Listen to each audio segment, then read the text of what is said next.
सभी का स्वागत है। This is Hanif and today we are going to discuss some more things related to conjunction. जैसा कि आप सभी को पता है कि हम लोग कंजंक्शन को डिस्कस कर रहे थे, उसमें काफ़ी चीज़ें को डिस्कस किया गया है। कुछ पॉइंट्स अभी बचे हैं तो उन्हीं को हम डिस्कस करेंगे। इससे पहले आप जो बताया गया था, इससे पहले आपका एक डाउट था नो सूनर को लेकर के, तो यदि आपने दोबारा से वीडियो देखा हो और फिर भी अगर आपके अंदर डाउट बचा हो नो सूनर को देख करके तो आप बताएंगे, बाद में हम डिस्कस कर लेंगे। सबसे पहले डिस्कस किया जाएगा, जैसे कि हमने लास्ट टाइम जो डिसकंटिन्यू किया था लेस्ट एंड अदरवाइज से, तो उसके बाद में कुछ हम कंट्रास्ट की बात करेंगे। कंट्रास्ट क्या होता है कि दो हमारे पास जो कंजंक्शन होता है, तो कंजंक्शन से पहले जो भी सेंटेंस यूज़ करते हैं यदि पॉजिटिव है तो बाद में नेगेटिव होना चाहिए, यदि पहले हम नेगेटिव का प्रयोग करते हैं तो बाद में पॉजिटिव होना चाहिए। तो इस टाइप के कुछ ऐसे वर्ड्स होते हैं जिसका बहुत ही इंपॉर्टेंट रोल होता है, तो उन्हीं को हम डिस्कस करेंगे। लेकिन सबसे पहले सभी को good evening. So Divya ji good evening, Akhilesh Kumar good evening. Akhilesh I am absolutely fine, what about you? Shekhar good evening. Sachin Kumar good evening. Purnima ji good evening. Ajay good evening. Deepak Kumar good evening. Ajeet Singh sir, I am not able to join the class for some technical issue from your side, please help. Ajeet ji क्या दिक्कत आ रही है? हमारी side से कौन सी दिक्कत है? आपको एक्सेस तो मिल ही गया है, फिर भी अगर कोई दिक्कत है तो आप एक बार कांटेक्ट करिएगा, जो भी आपके पास कांटेक्ट नंबर है, तो आपको सोल्यूशन बताया जाएगा क्या प्रॉब्लम आपके साथ है, कॉल करके पता करेंगे। Sonia ji good evening. Divya good evening, ठीक है। Shivangi ji good evening. हिमांशी जी खुश रहिए। Ravi Singhal good evening. Nikul Saini good evening. P P Singh hello how are you? P P Singh good evening. Akhilesh Kumar Singh thanks, I am also good sir, good, that's great. Shekhar Das good evening. तो सभी को गुड इवनिंग, ठीक है। Continue करते हैं क्लास को, और क्लास को आज स्टार्ट करेंगे। क्लास को स्टार्ट करेंगे, कुछ ऐसे कंजंक्शंस होते हैं जो कंट्रास्ट की बात करते हैं, तो वहीं से कंटिन्यू किया जाए कंट्रास्ट होता क्या है, ठीक है।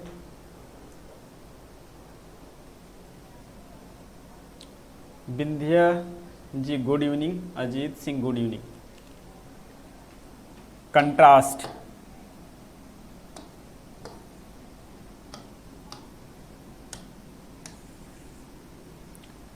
कंट्रास्ट है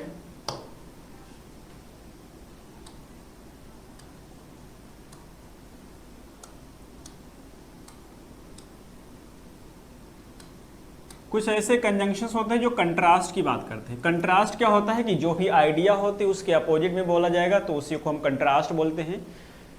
कंजंक्शन के माने आप सभी को पता है कि ये सेंटेंस को जोड़ने का काम करते हैं या वर्ड्स को जोड़ने का काम करते हैं। तो ये जो भी हमारे कंजंक्शंस हो गए, कंट्रास्ट की बात करेंगे। कंट्रास्ट यानी कि इनके बीच में दो थॉट होगी, एक थॉट दूसरे का अपोज कर रही होगी या उसके अगेंस्ट में होगी। इसमें कौन कौन से कंजंक्शंस आते हैं, तो सबसे पहले उन कंजंक्शंस की हम बात करेंगे। सबसे जो होता है मोस्ट इंपॉर्टेंट, इसमें बट का प्रयोग करते हैं, तो बट हो गया, बट है यट, यट, हाउएवर,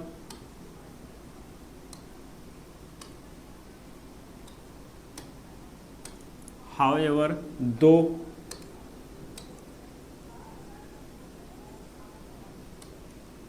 दो, ऑल्दो,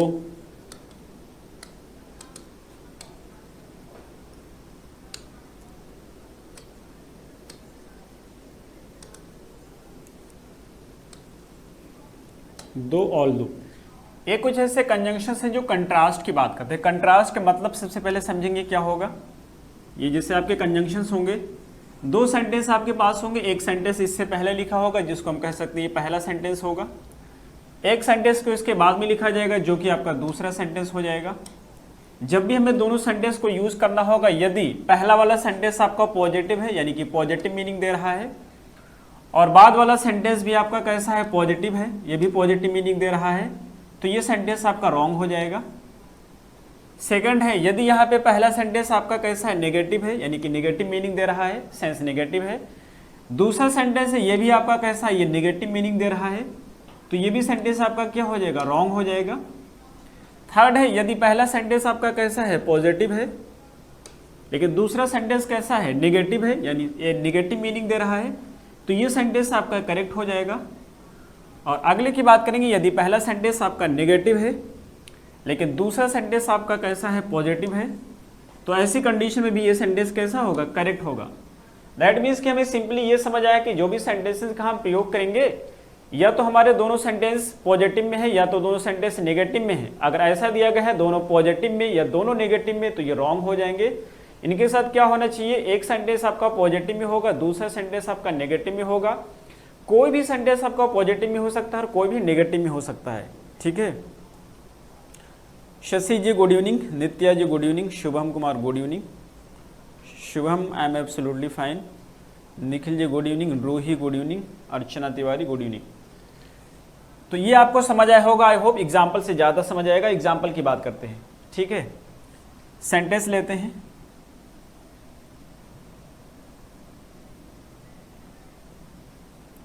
पहला सेंटेंस है she is Indeed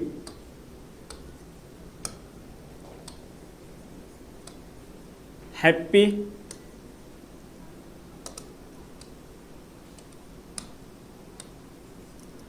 with his performance या with her performance, with her performance.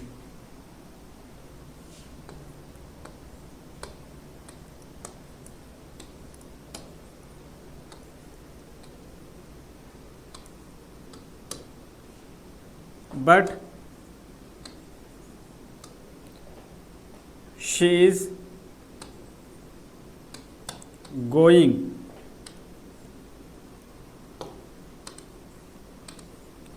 to get a bonus।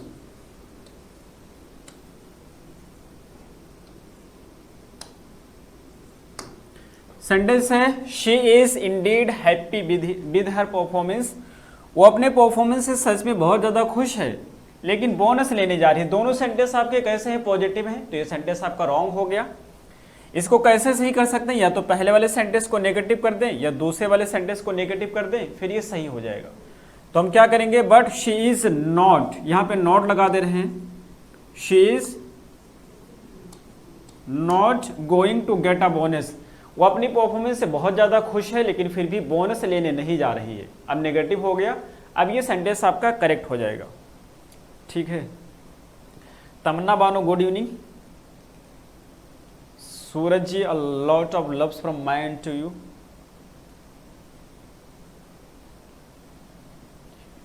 PP not going to, जी हाँ, नॉट गोइंग टू कर देंगे तो सही हो जाएगा। आई होप कि ये समझ आया होगा। अगला सेंटेंस लेते हैं।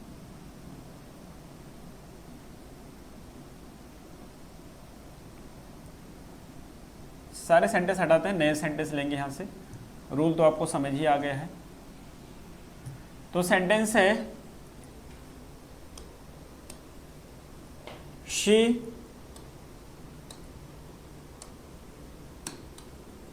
Did not understand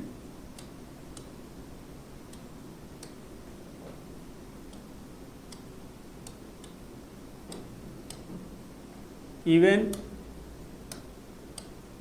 a single word, a single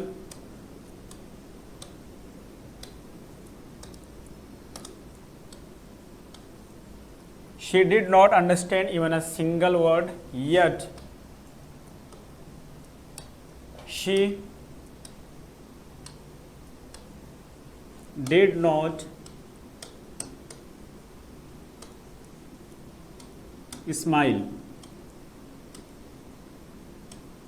आप बताएंगे ये करेक्ट है या इनकरेक्ट है। और सेंटेंस लेते हैं।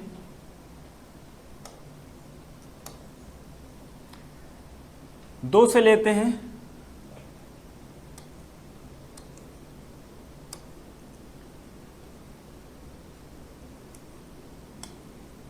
दो she tried her best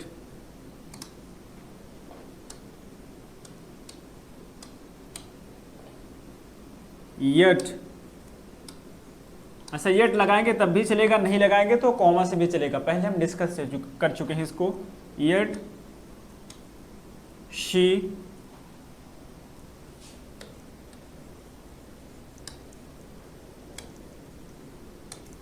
could not pass the exam with good marks. With good marks.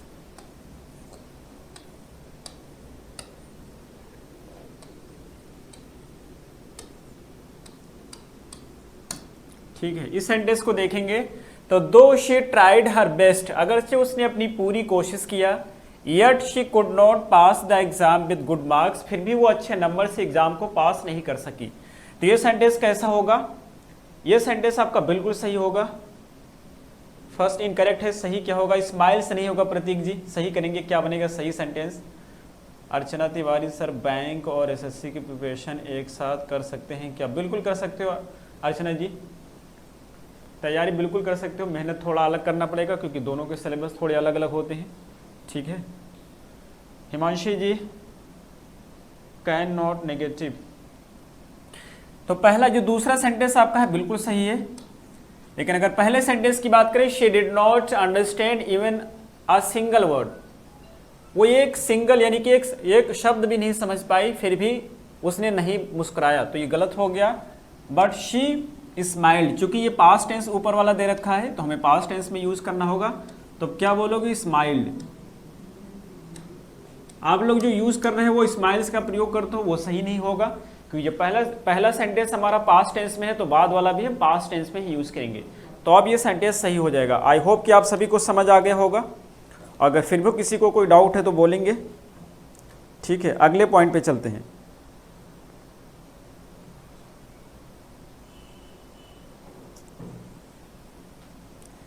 Yet she did smile too, सही। अच्छा, येट शी डिड स्माइल करते हैं तब भी सही हो जाएगा, क्यों हो जाएगा? क्योंकि एम्फेसाइज कर रहे हैं, उसने जरूर मुस्कुराया। मैंने इस चीज को डिस्कस किया है जब ऑक्सिलरी वर्ब डिस्कस कर रहे थे, तो वहां भी इस चीज को डिस्कस किया गया है कि जब भी किसी सेंटेंस को हम एम्फेसाइज करना होता है तो हम डू, डस और डिड का प्रयोग करते हैं। प्रेजेंट टेंस में डू या डस का प्रयोग किया था सब्जेक्ट के हिसाब से, और पास्ट टेंस में डिड का प्रयोग करते हैं। तो यदि you people using did smile तब भी सही हो जाएगा। क्यों सही हो जाएगा? क्योंकि सेंटेंस को आप एम्फेसाइज कर देंगे और सेंटेंस आपका बिल्कुल सही होगा। ठीक है, क्या एक सेंटेंस चेंज नहीं कर सकते? फर्स्ट सेंटेंस चेंज कैसे कर दोगे? ठीक है, चेंज कैसे करोगे? पहला सेंटेंस पॉजिटिव में करना पड़ेगा तब भी सही हो जाएगा, पहला पॉजिटिव करोगे तो बाद नेगेटिव है तब भी सही हो जाएगा। अगला पॉइंट है सिंस, एज और बिकॉज। जब भी हमें यूज करना होता है सिंस,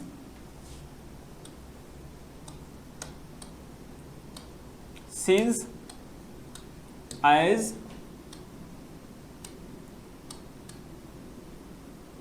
देखिए बिकॉज तो हमारा क्या होता है? कंजंक्शन होता है। सिंस को हम प्रीपोजिशन के रूप में भी पढ़े हैं प्रीपोजिशन के चैप्टर में, और सिंस हमारा कंजंक्शन भी होता है, यहां पढ़ रहे हैं। जब एक कंजंक्शन होता है तो इसकी मीनिंग होता है क्योंकि। एज हमारा क्या होता है? एडवर्ब भी होता है, एडवर्ब में पढ़े हैं। और एज जो होता है ये कंजंक्शन भी होता है जिसकी मीनिंग होती है क्योंकि। तो यहाँ पे ये जो तीन वर्ड मेंशन किए गए बहुत ही इंपॉर्टेंट हैं, और इन तीनों वर्ड की मीनिंग क्या होता है? इन तीनों वर्ड की मीनिंग हिंदी में होता है क्योंकि। तो आप नोट कर लेंगे क्योंकि।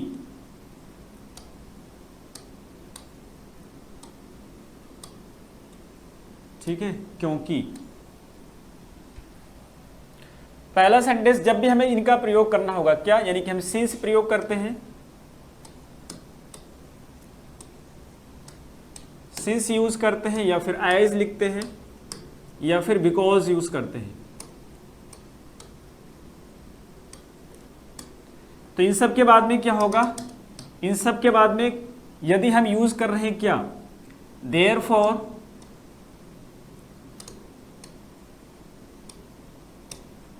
देयरफॉर लगा रहे हैं, या सो यूज करते हैं, या फिर दस लगाते हैं। अगर ये तीनों यूज करते हैं, तीनों की तीनों रॉन्ग होंगे ये, यानी कि जब भी हमें यूज करना होगा सिंस, एज या देयरफॉर, तो इसके बाद में ना तो हम यूज करते हैं, सॉरी, जब भी यूज करते हैं सिंस है, एज है, बिकॉज है, तो इसके रिस्पॉन्स में देयरफॉर है, सो है और दस का प्रयोग नहीं किया जाएगा। ठीक है, एग्जाम्पल देखेंगे। पहला सेंटेंस है since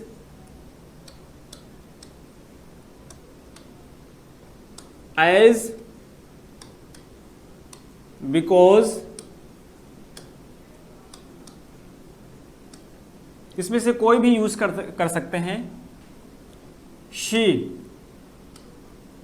raised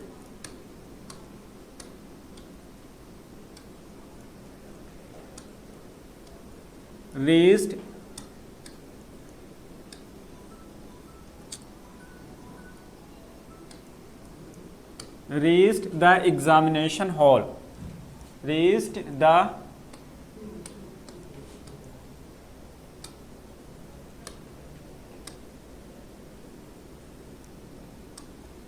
examination hall late, चूंकि वो एग्जामिनेशन हॉल पे लेट में पहुंची थी, और यहां पे आप यूज करेंगे therefore,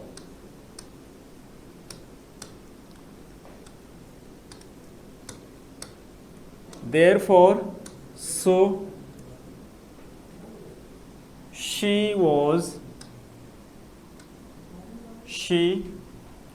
was not allowed to sit for the exam, to sit for the exam।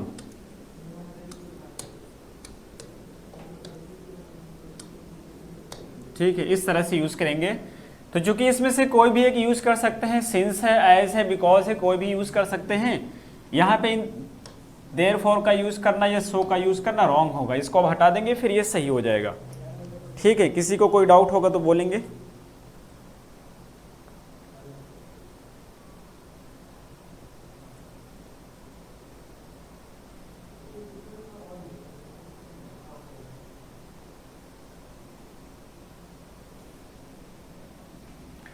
अगला पॉइंट है, जब भी हमें यूज करना होगा नॉट,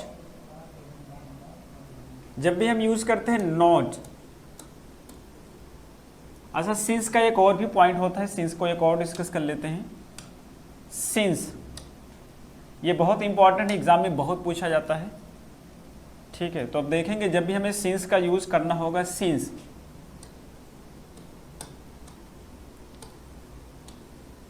और इसको हम यूज करते हैं सबऑर्डिनेट क्लॉज ऑफ टाइम के रूप में। कैसे यूज करते हैं? सब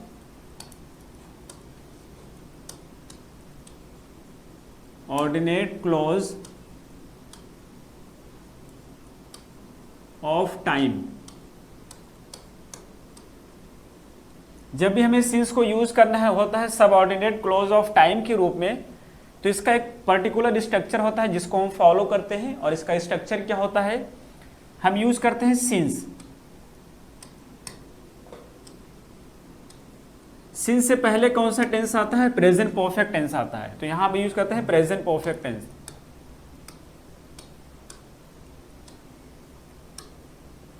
present perfect tense.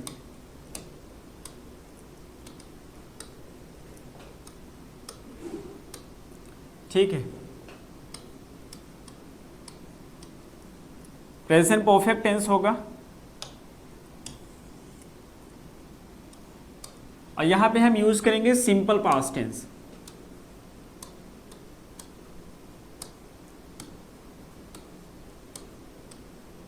Simple past.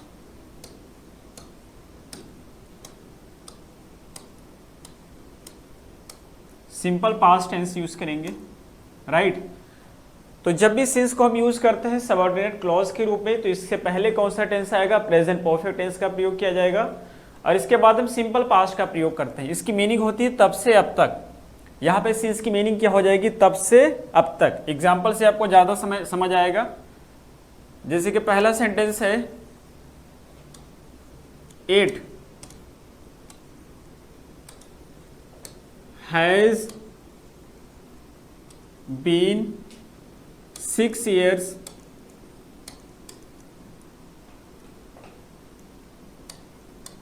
since I met my friend.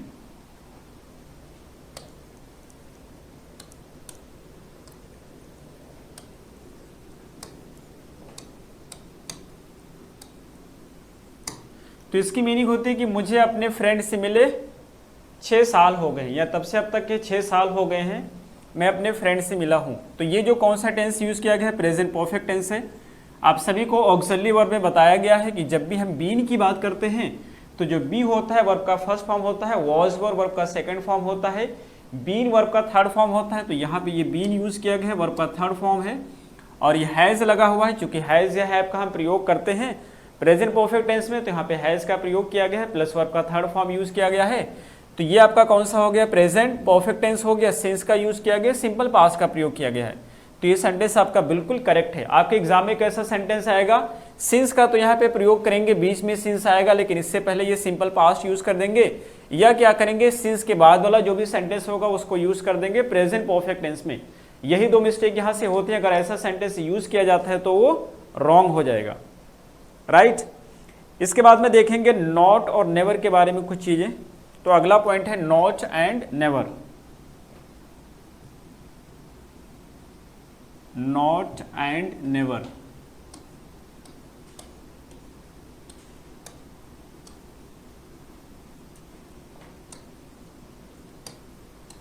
इसके रिस्पॉन्स में जब भी हमें यूज करना होता है तो हम और का प्रयोग करते हैं। यदि आप नॉर का प्रयोग करेंगे तो सेंटेंस रॉन्ग हो जाएगा, यानी कि इसके रिस्पॉन्स में नॉर नहीं आता है, क्या आता है, और आता है। ठीक है, इस स्ट्रक्चर के एक बार और समझा दीजिए।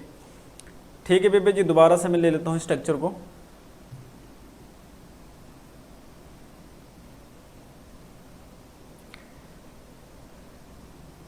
अब कैसे पहचाने कि कैसे ये प्रेजेंट परफेक्ट टेंस आ रहा है, तो इसको 20 में सिंस का प्रयोग हमेशा 20 में किया जाएगा। और जब कभी भी सिंस का प्रयोग 20 में किया जाता है तो इसके बाद में हम सिंपल पास्ट का प्रयोग करेंगे, और उससे पहले हम प्रेजेंट परफेक्ट टेंस का प्रयोग करेंगे। ठीक है, जैसे ये सेंटेंस यूज किया गया है, इट हैज़ बीन 6 years, 6 साल हो गए हैं, since I met my friend, जब से मैं अपने दोस्त से मिला हूँ। ठीक है, तो ये आपका कौन सा है, प्रेजेंट परफेक्ट टेंस है, और वो सिंपल पास्ट टेंस है। 20 में क्या यूज किया गया है, सिंस का प्रयोग किया गया है। आई होप कि समझ आ गया होगा।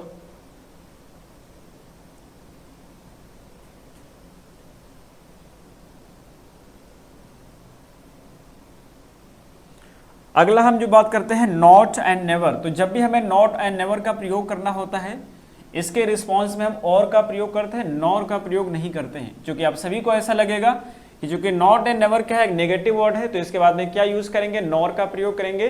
लेकिन ये आपने ऐसा यूज किया तो सेंटेंस से रॉन्ग हो जाएगा। पहला सेंटेंस है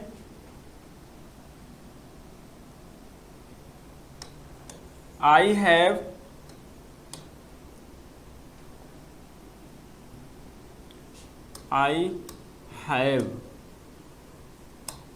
never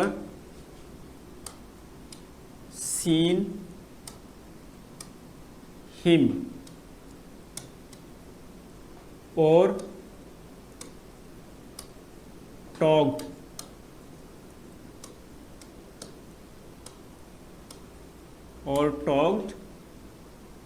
to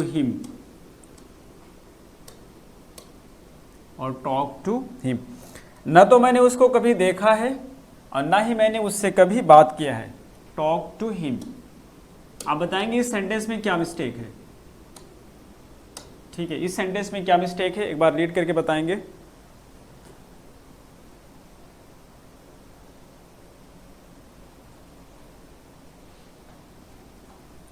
दूसरा सेंटेंस है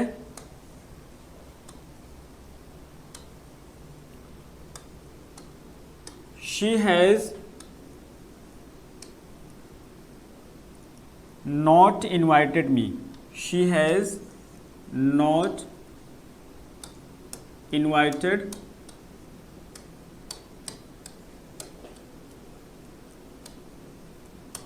me। आगे हो जाएगा nor कम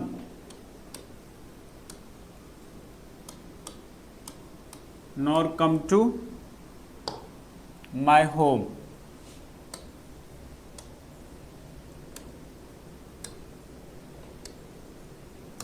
सेंटेंस है ना तो उसने मुझे कभी इनवाइट किया है ना ही कभी मेरे घर पे आई है। तो पहले सेंटेंस में नेवर का प्रयोग किया गया है, और का प्रयोग कर रहे हैं, सेंटेंस आपका बिल्कुल करेक्ट है। लेकिन जब हम सेकंड सेंटेंस की बात करते हैं, she has not invited me, उसने ना तो मुझे इनवाइट किया है nor come to my home, ना ही मेरे घर पे आई है। तो यहाँ पे नॉर का प्रयोग ना करके और का प्रयोग करेंगे, और अब ये सही हो जाएगा। ठीक है, अच्छा किसका कहना है टॉक होगा? अखिलेश जी का कहना है कि टॉक होगा। टॉक नहीं आएगा क्योंकि ये जो जोड़ा गया है सेंटेंस को, इसका ऑक्सिलरी वर्ब क्या आ रहा है? हैव है। ये जो हैव है ये किसका ऑक्सिलरी वर्ब है? हैव की वजह से यहाँ पे सीन का प्रयोग किया गया है, इसी से सेंटेंस को हम जोड़ रहे हैं। तो यहाँ पे टॉक्ड का प्रयोग किया जाएगा क्योंकि ये भी आपका सीन वर्ब का थर्ड फॉर्म है। तो टॉक भी आपका कौन सा फॉर्म होगा? थर्ड फॉर्म होगा। तो वहाँ पे टॉक का प्रयोग ना करके टॉक्ड का ही प्रयोग किया जाएगा। ठीक है,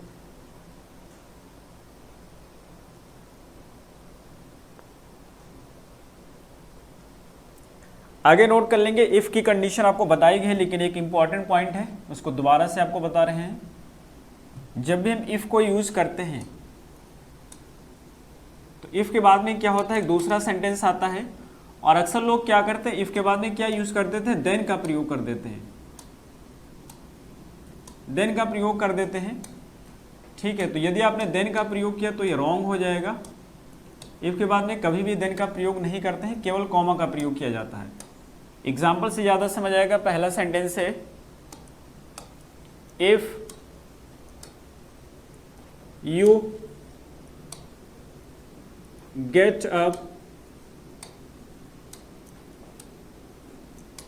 early in the morning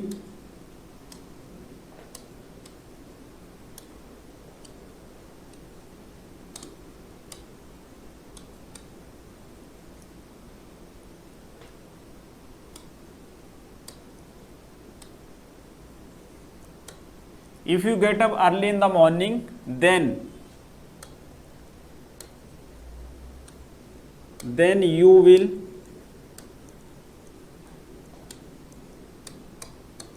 catch the train, you will catch the train। अगर तुम सुबह जल्दी सोकर उठोगे तो ट्रेन पकड़ लोगे। क्या मिस्टेक किया गया है?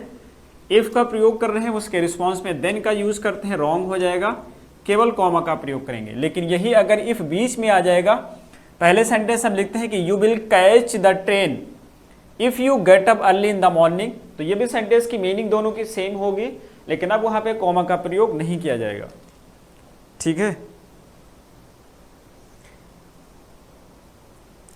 जब भी हमें सेम का प्रयोग करना होता है तो सेम के बाद में क्या यूज करते हैं? दैट का प्रयोग करते हैं। ठीक है, सेम के बाद में क्या आएगा? दैट यूज करते हैं। तो अगला पॉइंट हो जाएगा सेम, द सेम।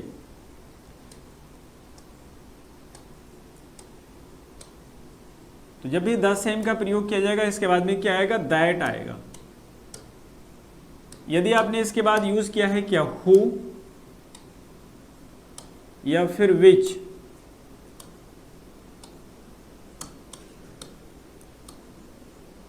तो ये दोनों रॉन्ग होंगे, केवल दैट का प्रयोग करते हैं। सेंटेंस पहला है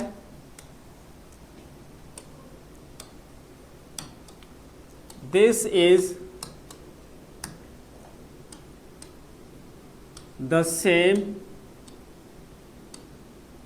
book which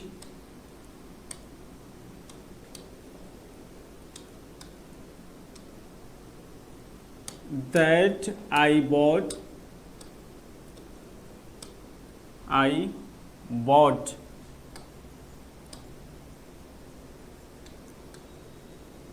yesterday।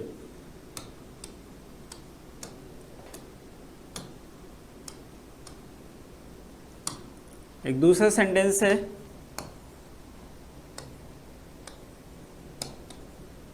This is the same boy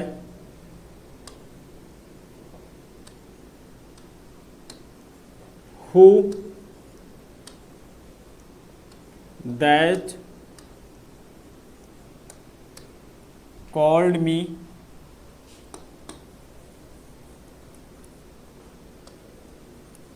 called me 2 days ago।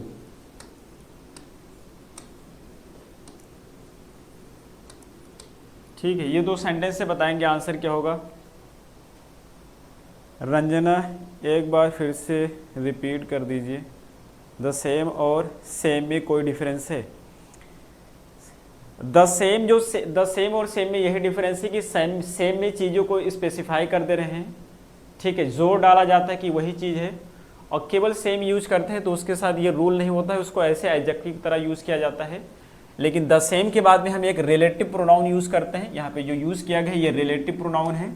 इस चीज़ को हमने आपको रिलेटिव प्रोनाउन में भी बताया है, अगर आप देखेंगे तो वहाँ पर मिलेगा, लेकिन यहाँ अलग से बता दे रहे हैं क्योंकि बहुत सारी चीज़ें होती है जब साथ में बताते हैं तो आपको समझ नहीं आता है, तो अलग से बता दे रहे हैं कि जब भी हम द सेम का प्रयोग करते हैं तो इसके बाद में क्या यूज़ करेंगे, दैट का प्रयोग करेंगे। तो यहाँ पे दैट आएगा, और यहाँ पे क्या आएगा, तो यहाँ पर भी दैट आएगा।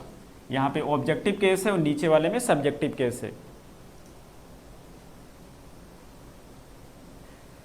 सूरज, कुछ चीज़ें ऐसी होती है जिसका कोई लॉजिक नहीं होता है, जैसे द सेम के साथ दैट क्यों आएगा, इसका कोई लॉजिक नहीं है। जैसे आई के साथ हम एम का प्रयोग करते हैं, उसका कोई लॉजिक नहीं है, और ही के साथ इज आता है, उसका भी कोई लॉजिक नहीं है। क्यों आता है, आता है। आई के साथ वॉज आता है और आई के साथ हैव भी आता है। तो कुछ चीज़ें होती है जिसका कोई लॉजिक नहीं होता, तो अब ये इसका कोई लॉजिक नहीं है कि क्यों आता है। अगर कोई लॉजिक होती तो आपको ज़रूर बताया जाता। ठीक है,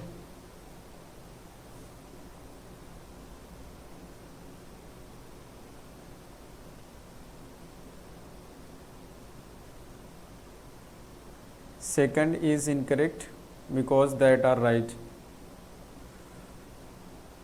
दैट यहाँ पे लिखा हुआ है तो दैट करेक्ट हो जाएगा। नहीं, देखिए, दिखने में बहुत सारी चीज़ें सही लगती हैं लेकिन सही लगने से नहीं होता है। कुछ ऐसी चीज़ें होती हैं जो हमें दिखने में सही लगती हैं लेकिन गलत होती हैं। ठीक है, कई सारी चीज़ें ऐसे होते हैं। रजनीश जी कितनी क्लास हो चुकी हैं, अब ये ऐसे कैसे बताएं? कई सारी क्लास हो चुकी है। हाँ जी, रट लो इसको सूरज जी, इसका कोई लॉजिक नहीं है, लॉजिक होता तो बताते आपको। हाँ, ये कट हो जाएंगे। ठीक है, यहाँ से ये हट जाएगा। सिंपल सा है, जब ये सही है तो ये कट ही हो जाएगा। अगर सेम नहीं होता तो गलत होता। ठीक है, सेम नहीं होगा तो क्या हो जाएगा, गलत हो जाएगा।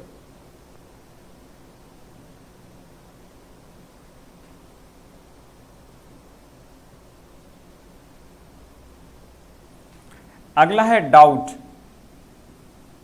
आया हुआ क्वेश्चन आपके एग्जाम में है, डाउट यूज करते हैं। एक नोट कर लेंगे, अफर्मेटिव।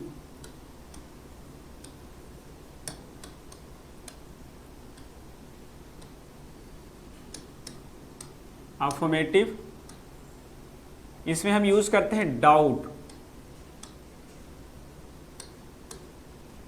दूसरा होता है डाउटफुल।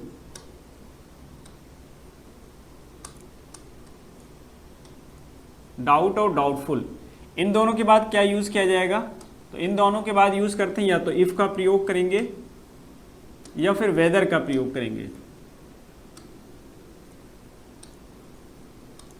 ठीक है, इफ या वेदर आएगा।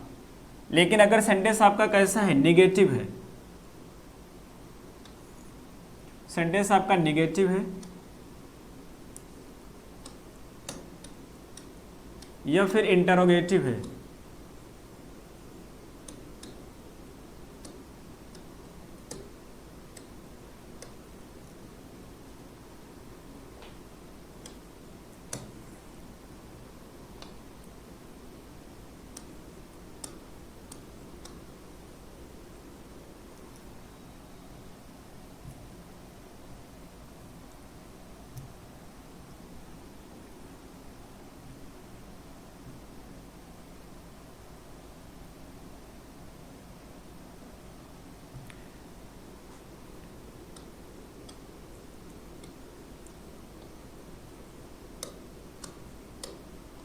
नेगेटिव है या इंटरोगेटिव है तो उसमें हम क्या करते हैं, जब भी हम डाउट यूज करेंगे या फिर हम यूज करेंगे डाउटफुल,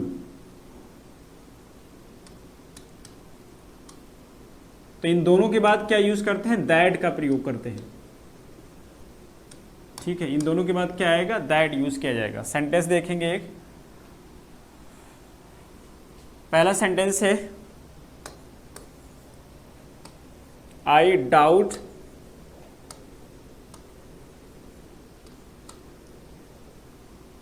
दैट, या डायरेक्ट सही लिख लो, whether she will pass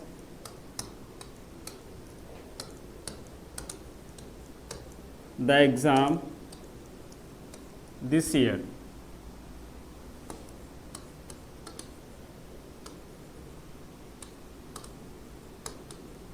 this year. और दूसरा सेंटेंस हो जाएगा she is doubtful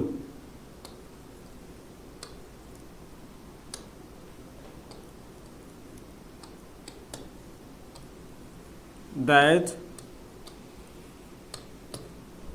he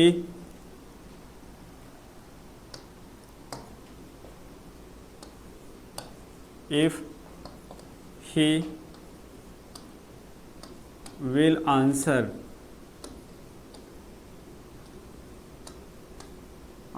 her।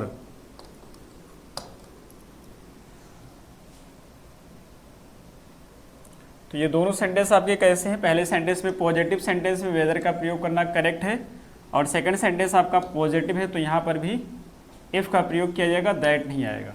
और अगर नेगेटिव या इंट्रोगेटिव होता तो दैट का प्रयोग करते हैं।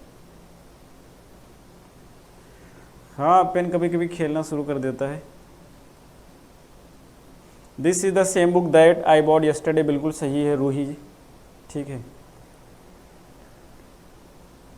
नेगेटिव इंट्रोगेटिव में दैट आता है, बिल्कुल सही Diksha. This is the guy who called me yesterday, क्या ये करेक्ट है, बिल्कुल सही सेंटेंस है, ठीक है। प्रतीक जी, दिस इज द गाय, अब गाय मीन्स यानी boy, who called me yesterday, जिसने मुझे कल कॉल किया था, बिल्कुल सही सेंटेंस है। होम नहीं सही होगा पीपी जी, जो आपका क्वेश्चन था वहाँ पे होम नहीं आएगा। अगला नोट करेंगे,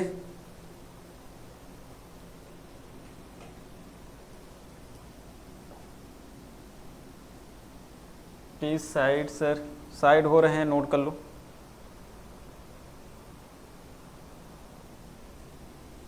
अगला आ जाएंगे सच।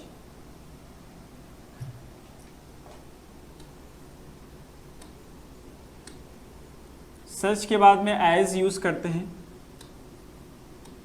कैटेगरी के लिए।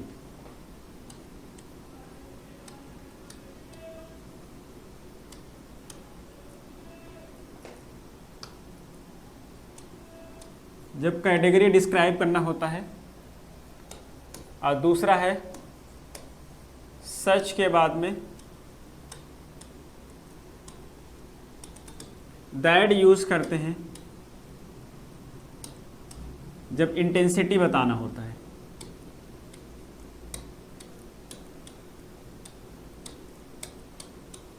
इंटेंसिटी माने किसी की तीव्रता बताना होता है। इन दोनों के बाद यदि आपने क्या लगाया, हु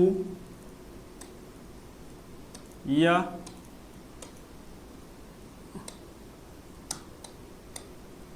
विच या फिर whom,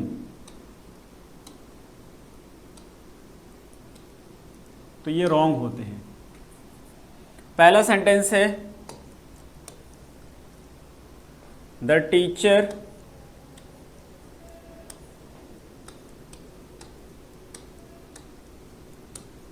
looked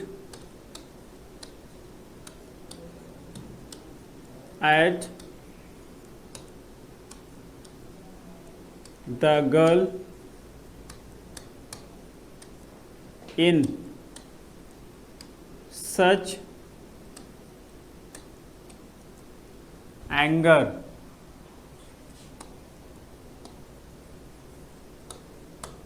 that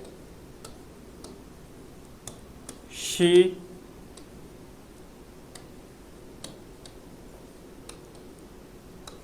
began to cry। Teacher ने लड़की की तरफ इतने गुस्से से देखा कि उसने चिल्लाना शुरू कर दिया। ये सच है, हो सकता है आपको दिख रहा हो, नहीं दिख रहा तो रिपीट कर दे रहे हैं, ठीक है। दूसरा sentence, every citizen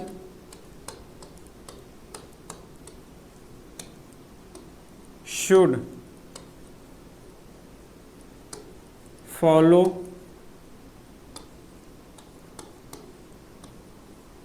such duties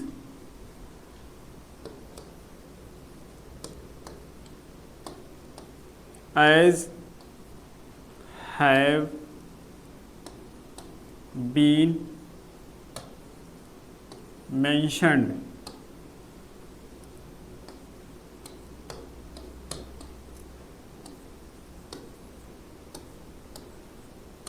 in the Constitution,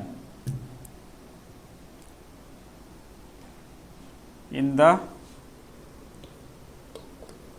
Constitution।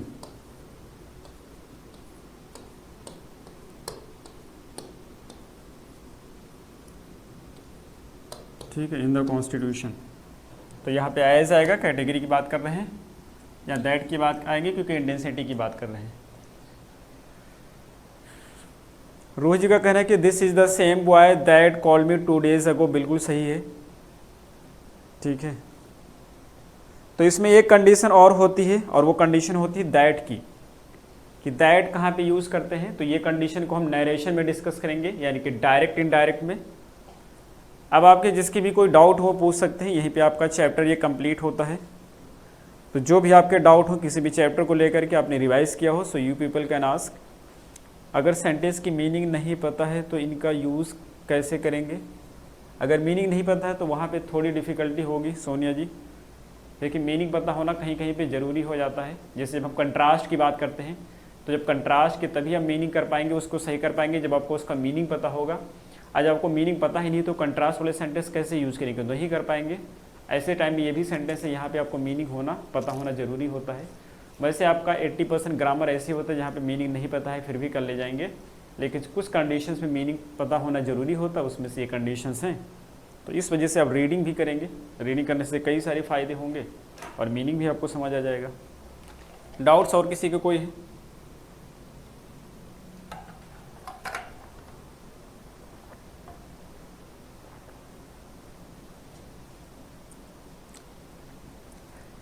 कैसी कैटेगरी, कैसे कटेगी मतलब किसी चीज़ के बारे में बता रहे होंगे, जैसे ड्यूटीज़ के बारे में बता रहे हैं, किसी व्यक्ति के बारे में बता रहे होंगे, कोई आर्टिकल्स के बारे में बता रहे हैं, ये सब कैटेगरीज होंगी। किसी के बारे में बता रहे हैं, नॉन लिविंग थिंग्स होंगी सारी। इसके बाद अगला चैप्टर आपका शुरू करेंगे एक्टिव पैसिव, ठीक है, वॉइस। कैटेगरी जो होता है जिसे कहते हैं, बहुत सारे कैटेगरी के लोग हैं, तो आपको पता है जैसे आपके अंदर जैसे व्यक्तियों में कई सारी कैटेगरी होती है, ऐसे आर्टिकल्स में कई सारी कैटेगरी होती है, बोतल हो गए, बहुत सारी चीज़ें होंगी, लैपटॉप हो गए, सारा ये अलग अलग कैटेगरी है, ठीक है। और इंटेंस के मतलब होता है किसी चीज़ की तीव्रता होता है, तेज़ी होता है। एक नॉर्मल किसी की तरफ देख रहे हो, बहुत ही तेज़ी से कर रहे हो, एक ऐसे आप जा रहे हैं बहुत ही तेज़ी से किसी पे अटैक कर रहे हो। तो कोई भी चीज़ होती है जिसकी इंटेंसिटी की बात करेंगे, तीव्रता की बात करेंगे।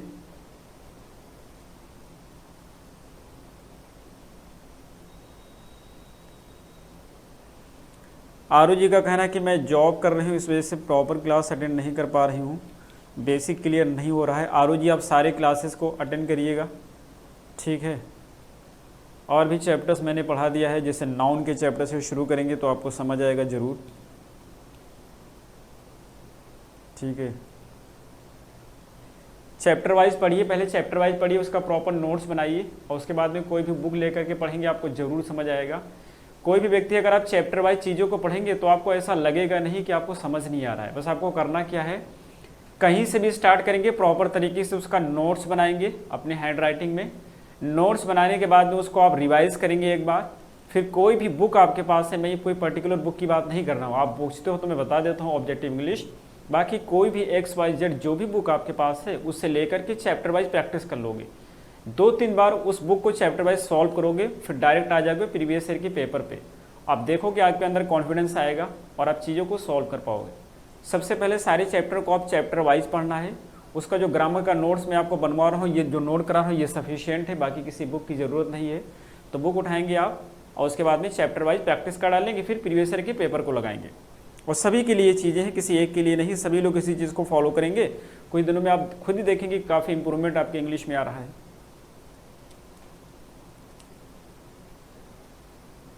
दीपक कुमार जी, नाउन की क्लास चल रही है?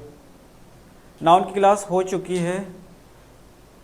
अच्छा, इसमें देखिए कुछ और भी लोग हैं, 2 क्लास हैं, 2 क्लास के लोग हैं, तो कुछ लोग नाउन पढ़ चुके हैं और जो नहीं पढ़े हैं उनको नाउन पढ़ा देंगे। ठीक है, तो परेशान नहीं होना है, जो लोग नहीं पढ़े उनको पढ़ाया जाएगा। लास्ट पॉइंट फिर बता दें सर। सोनिया, सर मेरे प्रॉपर तरीके से नोट्स बने हैं। सोनिया जी के नोट्स बने हैं, देखो सोनिया जी से कॉन्टेक्ट करो नोट्स लेने के लिए।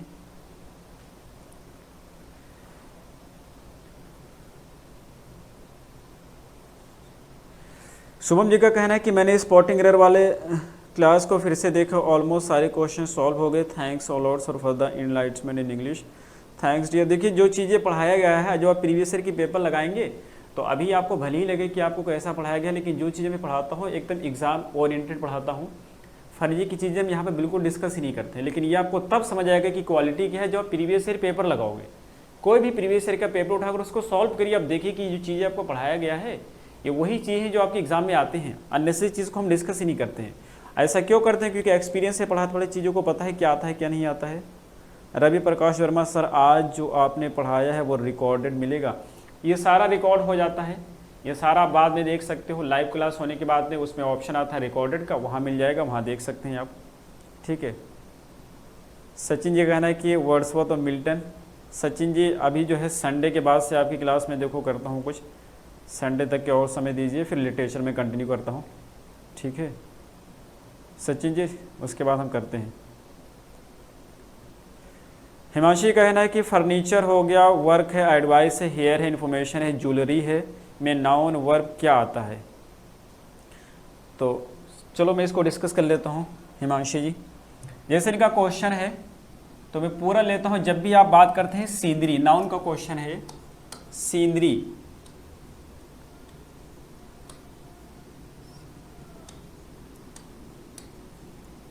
Scenery, poetry,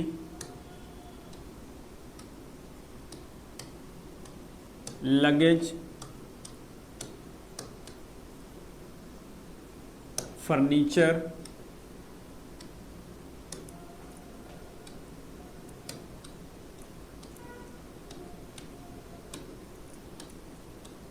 work,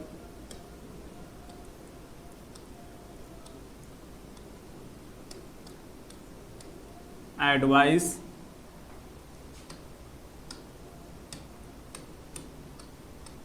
information,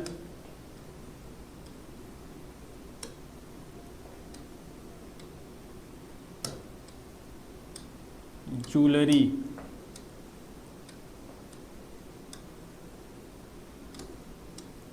jewellery, इसी में जैसे स्टेशनरी,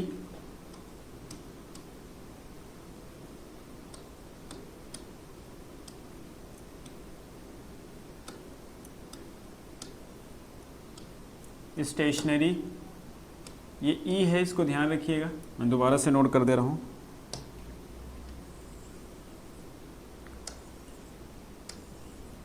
स्टेशनरी,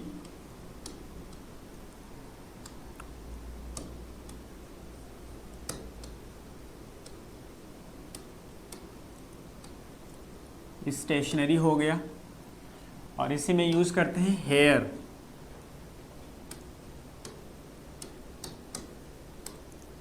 ये जितनी भी हमने नाउन नोट किया है ये सारे हमेशा कैसे होते हैं? सिंगुलर फॉर्म में। तो always in singular form,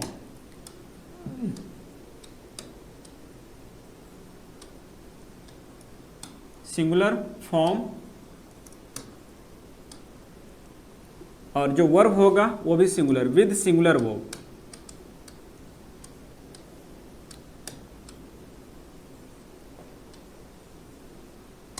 with singular verb, ठीक है। तो जो भी जितने भी नाउन यूज किए इनके साथ ये हमेशा सिंगुलर फॉर्म में यूज किए जाते हैं, आने वाला वर्ब भी हमेशा सिंगुलर फॉर्म में होता है।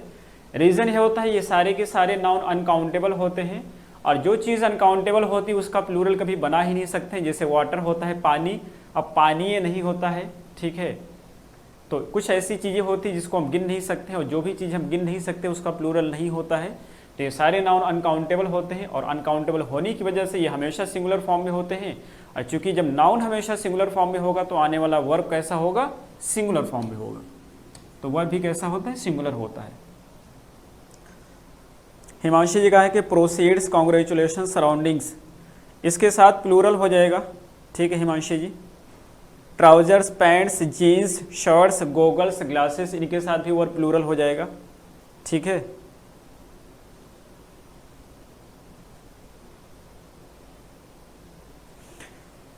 ठीक है सोनिया जी, देखते हैं अगर बन पाता तो सैटरडे को वोकैब पढ़ाते हैं, ठीक है। सैटरडे को वोकैब लेंगे। किस चीज़ की पीडीएफ की बात करें दिव्या जी, पीडीएफ तो आपको मिल गया होगा, लिटरेचर एंड ग्रामर दोनों की notes. Trousers, pants, jeans, shirts और ग्लासेस, गोगल्स, पिंसर्स, ये जितने भी होते हैं जो पेयर में जितने भी आर्टिकल होते हैं, चाहे वो कपड़े की बात करें, जो भी अपर द बेल्ट आपके कपड़े होते हैं उनको छोड़ करके लोअर द बेल्ट जितने भी आपके कपड़े होते हैं, वो जितने भी कपड़े होते हैं वो पेयर में होते हैं, और पेयर में होने की वजह से उनको हमेशा प्लूरल फॉर्म में यूज़ किया जाता है, और आने वाला वर्ब भी हमेशा प्लूरल फॉर्म में होता है, ठीक है। कुछ इंस्ट्रूमेंट होते हैं जो पेयर में यूज़ किए जाते हैं, जैसे गोगल्स हो गया, ग्लासेज है, स्पेक्स है, ठीक है, पिंसर्स है, बायनोकुलर्स है, ये सारे पेयर में होते हैं, और इस वजह से इनके साथ आने वाला वर्ब हमेशा प्लूरल फॉर्म में होता है, और ये हमेशा प्लूरल फॉर्म में यूज़ किए जाते हैं। यदि आप इनको सिंगुलर फॉर्म में यूज़ करोगे तो रॉन्ग हो जाएगा, ठीक है। तो आपकी वोकैब की क्लास होगी, और ये वोकैब की क्लास आपकी कब होगी, ये आपकी होगी सैटरडे को करते हैं, ठीक है, सैटरडे को करते हैं।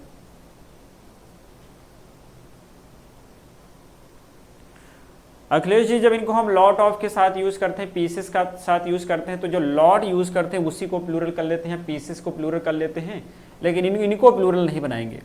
इससे पहले आर्टिकल्स लगा देते हैं, पीसेस लगा देते हैं, तो उनको लगाकर उन्हें प्लूरल किया जा सकता है, लेकिन ये हमेशा सिंगुलर फॉर्म में होंगे। जैसे she gave me 2 pieces of information, तो पीसेस को हमने 2 लगा करके पीसेस कर दिया, लेकिन इन्फॉर्मेशन आपका कैसा है, सिंगुलर फॉर्म में ही है, ठीक है। तो ये कभी प्लूरल फॉर्म में नहीं होंगे, इससे पहले कुछ वर्ड यूज कर दिया जाएगा तो उनको हम प्लूरल फॉर्म में यूज कर सकते हैं।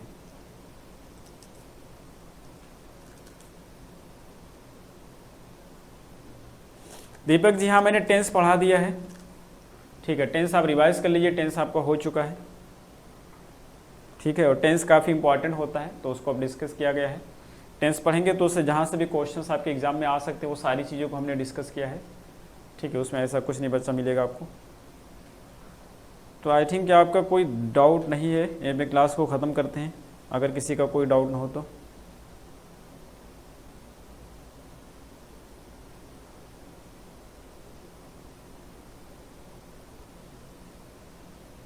पोएट्री के पहले सीनरी लिखा है, ये सीनरी है, SCENERY, ये नाउन में सब मिलेगा आपको, नाउन के चैप्टर में सारा पढ़ाया गया है, ठीक है। सीनरी,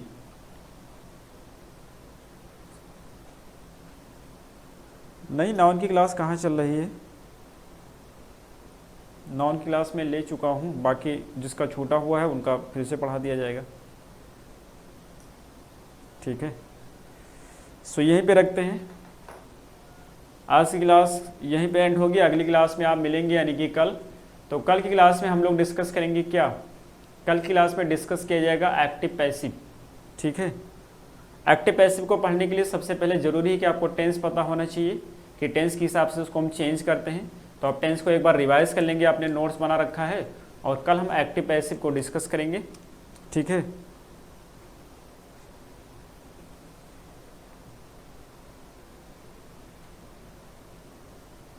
हिमांशु जी देखिए, ग्रामर के पढ़ने के साथ साथ क्या होता है, प्रैक्टिस की कमी होती है, और दूसरी चीज़ें उसी के साथ साथ क्या होता है कि वोकैब का भी रोल होता है अच्छा खासा। तो मार्क्स आपके तभी अच्छे आएंगे जब दोनों चीज़ का बैलेंस होगा, वोकैब भी आपकी अच्छी हो और ग्रामर भी अच्छी हो, दोनों चीज़ें होंगे, ठीक है। प्री में अगर देखें, एसएससी के अगर प्री की आप बात करें हिमांशु जी, तो उसमें एसएससी के प्री में ग्रामर का पोर्शन कम होता है, वोकैब का पोर्शन ज़्यादा होता है। तो जब वोकैब के पोर्शन आपके ज़्यादा हो जाएंगे तो मार्क्स आपके ज़्यादा आएंगे। जैसे सिनोनिम्स हो गया, एंटोनिम्स हो गया, वन वर्ड हो गया, इडियम फ्रेजेस हो गया, फिल इन द ब्लैंक्स हो गया, और स्पेलिंग एरर हो गया, ये सारी वोकैब के पार्ट हैं। तो वोकैब आपकी जो है वीक अगर है तो आपके मार्क्स कम आ रहे होंगे एसएससी वाले पेपर में, ठीक है। ग्रामर में उसमें क्या होता है, जैसे स्पॉटिंग एरर हो गया, मेंस में जाएंगे तो ग्रामर का रोल ज़्यादा हो जाएगा वहाँ पे मेंस में। तो ग्रामर देखिए, मार्क्स आपके उतना ही ग्रामर से आएंगे जितने ग्रामर पूछे जाते हैं। अगर किसी पेपर में वोकैब ज़्यादा आता है तो ग्रामर पढ़ करके कहाँ मार्क्स अच्छे ला सकते हैं आप, तो वोकैब पढ़ना पड़ेगा, ठीक है हिमांशु जी। प्रैक्टिस भी कराया जाएगा। सो आज की क्लास देखते रहेगी। Thanks everyone for being with us. See you all in the next class. Till then take care, have a good time.